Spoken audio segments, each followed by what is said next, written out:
یہ دنیا کا وہ ملک ہے کہ جس میں روزانہ غریب لوگ محنت کر کے پسینہ بہا کے اپنی محنت کی کمائی مالداروں کے جیبوں میں ڈالتے. 1% ریپبلک, پریویلیج کلاس کا ملک, اشرافیہ کے نام پر بدماشیہ کا ملک, یہ پاکستان. آپ 17.4 ارب ڈالر UNDP کہتا ہے کہ ہمارے جو ایلیٹ کلاس ہے وہ پریویلیجز میں, ٹیکس کنسیشنز میں, ٹیکس ایویژن میں, گرانٹس میں اور سبسڈیز میں لیتے ہیں. 17.4 ارب ڈالر, 50% بجٹ ہے پاکستان کا. اور یہ کون لے رہا ہے؟ 10 طبقات ہیں جس میں سے کارپوریٹ سیکٹر, بڑے بزنس مین جو ہاں, اور جاگیردار, ملٹری بیوروکریسی اور سیول بیوروکریسی. یہ وہ لوگ ہیں جو پہلے 5 جو یہ لیتے ہیں. آپ اندازہ کر لیں کہ ایک غریب آدمی بجلی کے بل میں 11 قسم کے ٹیکس دیتا ہے, لیکن جو سپریم کورٹ کا جج ہے اس نے آرڈر پاس کیا ہے کہ جو میری تنخواہ ہے وہی ریٹائرمنٹ پر میری پینشن ہوگی, اور آپ کو بتائیں انہوں نے یہ آرڈر بھی پاس کیا ہے کہ اس پینشن میں سے وہ ٹیکس ایگزیمپٹڈ ہوگا. یہ کون سے جج صاحب ہیں سر؟ یہ سپریم کورٹ کے تمام ججز. ماشاءاللہ. اس پہ یونینیمس بینچ بیٹھا. میں آپ کو ایک اور دلچسپ اعداد و شمار بتاؤں, آپ ذرا اس پہ اسٹڈی کر لیں. پاکستان میں جو ابھی پینشن کی اضافہ ہوا حکومت نے کیا, تو آپ کو پتہ ہے جو سپریم کورٹ کے جج تھے ان کی پینشن کتنی بڑھی؟ 1,50,000 روپے پر منتھ بڑھ گئی. بیوروکریٹس کی بڑھ گئی 40,000 روپے پر منتھ. آپ کو پتہ ہے جو کم سے کم پینشن لیتے ہیں جو 20,000 روپے والے, ان کی پینشن کتنی بڑی؟ 3,500. آپ کو پتہ ہے پاکستان میں جو کم سے کم تنخواہیں اور زیادہ سے زیادہ جو کم سے کم پینشن ہے اور زیادہ سے زیادہ پینشن ہے, اس میں ریشو کیا ہے؟ 1:92.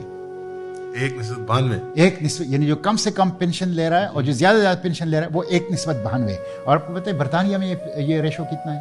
1:11. یہ ظلم کا نظام ہے, یہ ظلم کا نظام ہے یہاں پہ. یعنی شاہ سے آگے شاہ کے بندے والی بات ہے. نہیں جی, یہاں پہ برٹش کا نظام ہم نے اتنا آگے کھینچ دیا. یہاں پہ اتنا مطلب یہ ہے سیول بیوروکریسی, ملٹری بیوروکریسی, ججز, حکمران, سیاستدان یہ کھا رہے ہیں اس ملک کو. آپ اندازہ نہیں کر سکتے کہ اس وقت یہ ایک تو کرپشن ہے نا, وہ تو میں آتا ہوں, وہ تو دوسری بات ہے, وہ تو اس کے علاوہ ہے. یہ وہ ہیں جو انہوں نے جائز اپنے لیے رکھے ہوئے ہیں, جائز مرات رکھے ہوئے ہیں. آپ اندازہ کر لیں کہ ابھی اس دن میں نے سینٹ میں یہ ایشو اٹھایا تھا, 200 ریٹائرڈ افسران ایسے ہیں سیول ملٹری بیوروکریسی کے کہ جو بیرون ملک ہیں, ریٹائرمنٹ کے بعد بیرون ملک گئے ہیں, اور جنہوں نے کہا ہے کہ ہمیں ڈالروں میں پینشن دی جائے, ان کو ڈالروں میں پینشن دی جاتی ہے. یہ آرٹیکل 25 کی بھی خلاف ورزی ہے اور پینشن رولز کی بھی خلاف ورزی ہے. 200 ملین روپے سالانہ ان کے اوپر خرچ آ رہا ہے. آپ اندازہ کر لیں یہ صورتحال ہے, یہ صورتحال. تو یہ دوسرا پھر کرپشن کا تو میں صرف ایک واقعہ آپ کو سناتا ہوں. چینی مافیا 90 روپے سے 200 روپے پہ, آٹا مافیا آج کل آپ دیکھ رہے ہیں یوریا جو کھاد ہے 1,500-2,000 روپے اس کی, اور غائب ہے اس وقت. کسان بیچاروں کو مارکیٹ میں نہیں مل رہا. کتنی تکلیف میں ہے ہمارے کسان. یہ تو اپنی جگہ ہے, یہ اس پہ تو میں بات نہیں کرتا. یہ تو ایک ایسی چیز جس پہ آپ کنٹرول نہیں کر پائیں گے.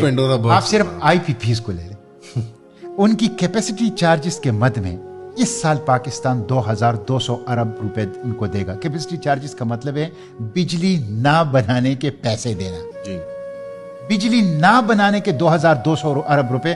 اور میں نے یہ بار بار کہا ہے کہ جب تک IPPs ہے پاکستان میں سوال ہی پیدا نہیں ہو سکتا کہ بجلی سستی ہو جائے. اور بجلی سستی نہیں ہوگی تو آپ کی انڈسٹری, آپ کا ایکسپورٹ, آپ کا ایگریکلچر, آپ کا کوئی چیز پاکستان میں سستی نہیں ہو سکتی. اس لیے کہ صاحب کنیکٹڈ ہیں بجلی کی قیمتوں کے ساتھ, انرجی کے ساتھ. اچھا یہ IPPs جو تقریباً more than 100 IPPs, یہ کس کے ہیں؟ یہ سب جرنیلوں کے, سیاستدانوں کے, حکمرانوں کے, یہ ان کے ہیں. آپ دیکھیں یہ سب فراڈ انہوں نے کیا ہے, بالکل فراڈ کیا. آپ کو پتہ ہے کہ یہ جو انہوں نے کارخانے لگائے ہیں, یہ کارخانے بھی قوم کے پیسوں سے لگائے ہیں. یعنی وہ جو ان کو 30% اپنی دینی تھی وہ انہوں نے بیرونی ملک سے جو کارخانے منگوائے ان کے ساتھ لین دین کر کے وہ بھی انہوں نے اوور انوائسنگ کر کے وہ بھی اسی میں ڈال دی. جی تو یہ بہت بڑا فراڈ ہے. اور اس وقت پاکستان جو ہیں وہ اشرافیہ جمہوریہ پاکستان بن گئے, اسلامی جمہوریہ پاکستان نہیں ہے. یہ بہت بدقسمتی.